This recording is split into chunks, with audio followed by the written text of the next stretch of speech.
যখনই জমিনে কোনো বান্দা নাফরমানি করে তখন ওই জমিনের ওই বান্দার পায়ের নিচের মাটিটা জমিনটা আল্লাহর কাছে আবেদন করে, আল্লাহ আল্লাহ আমার একটু সুযোগ দাও, আমি একটা শুধু গড় দেমু, আমার নিচের মাটিটা উপরে উঠামু, উপরের মাটি নিচে নামামু, শুধু ওই লোকটা যেরকম বিছনায় এপাশ ওপাশ করে আমি আমার জমিনটাকে একটু এপাশ ওপাশ করবো, আমার নিচের মাটি তুলবো, উপরের মাটি নিচে নামাবো, আল্লাহ এরে নিয়া আমি শুধু একটা উল্টানি দিতে চাই, তুমি আমার অনুমতি দাও।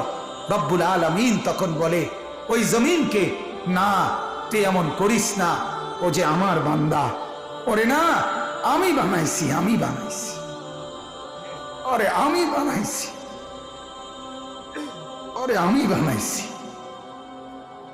এই জমিন আমি কায়নাত আমার হুকুম দিয়ে বানাইছি, আর ওরে আমি হাত দিয়ে বানাইছি, আমার হাতে বানাইছি, আর নাক আমি লাগাইছি, আর চোখ আমি লাগিয়েছি, আর কান আমি লাগিয়েছি, আর হাত আমি লাগাইছি।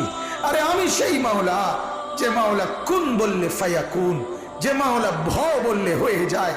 আরে বানাইতে এভাবে করি নাই, 9 মাস পরে আর মায়ের পেটে রাইখা আমি নিজের হাতে ড্রয়িং করছি, নিজের হাতে একবার নাক লাগাই 100 বার দেখছি ঠিক মতো হয়েছিনি, একবার চোখ লাগাইয়া কুঠিবার দেখছি ঠিক মতো হয়েছিনি।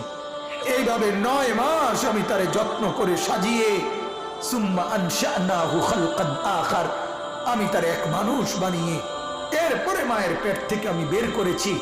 যাকে আমি এত যত্ন করে বানাইছি রে, তারে এত অল্পতে কেমনে মেরে ফেলি? না তুই একটু ক্ষান্ত হ, দেখি না ও তওবা করে কিনা, ও ফিরে আসে কিনা, দেখি না।